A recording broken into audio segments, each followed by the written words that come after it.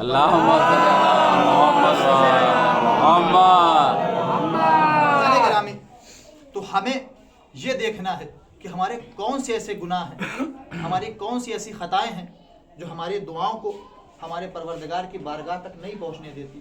اور یہ تب ہوگا جب انسان کو حقیقی معنی میں اپنے پروردگار کی معرفت ہو جائے گی. معرفت ایک بہت بڑا مسئلہ ہے.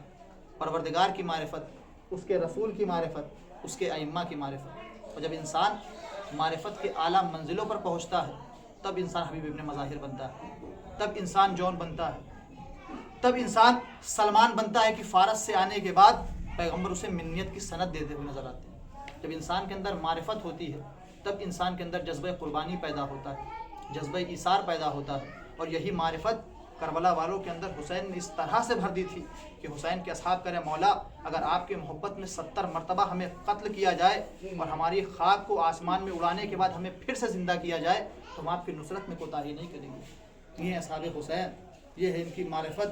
انہیں پتہ ہے کہ 10 محرم ہماری قربانی کا دن ہے، ہمیں شہید کیا جائے گا، لیکن پھر بھی حسین پر جان قربان کرنے کے لیے تیار ہیں. اور حسین کے پاس آتے ہیں، مولا مجھے مرنے کی اجازت دے دیجیے. عزادارو، جب امام حسین کے عوان و انصار شہید ہو گئے اور کوئی نہیں بچا تو ایک مرتبہ حسین نے آواز استغاثہ بلند کی ہے.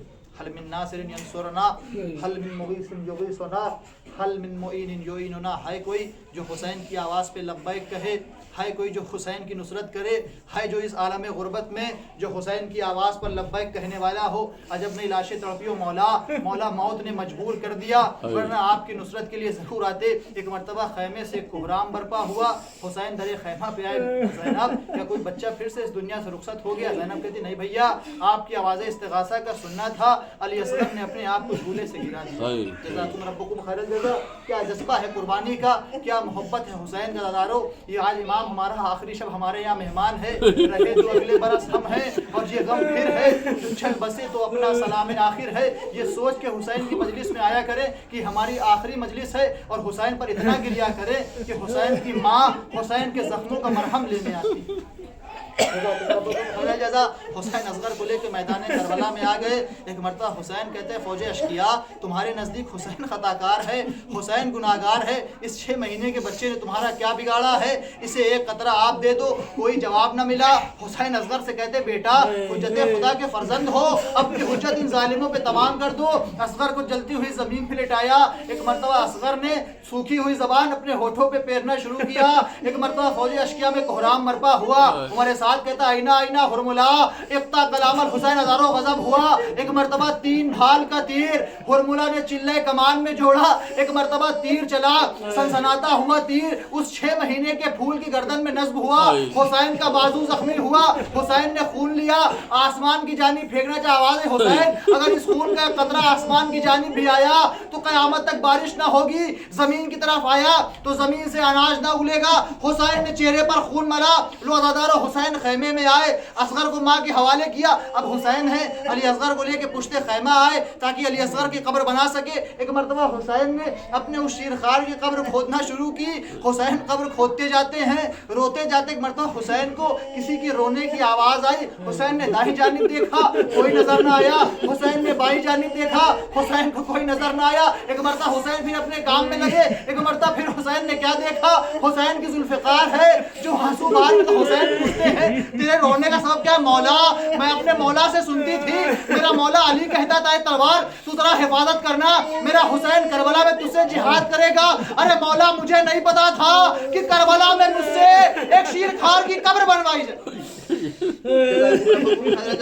حسین نے قبر بنا دی، علی اصغر کو دفن کر دیا.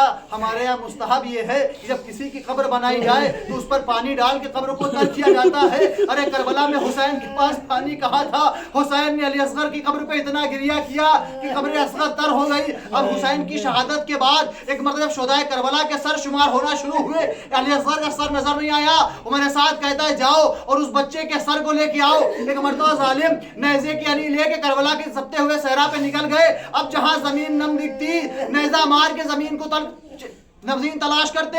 ایک مرتبہ ایک جگہ نیزہ مارا. اب نیزہ باہر نہ نکلا بلکہ نیزے کے ساتھ بانوں کا چاند باہر نکلا. ایک شکیر نے تلوار نکال کے اصغر کا سر قلم کیا. ایک مرتبہ ماں یہ منظر دیکھ رہی تھی. ایک ماں نے آواز دی بیٹا، اے میرے بیٹا، تمہیں کربلا میں شہید کر دیا گیا. بھاری بات. کس جگہ تیری تربت بناؤں،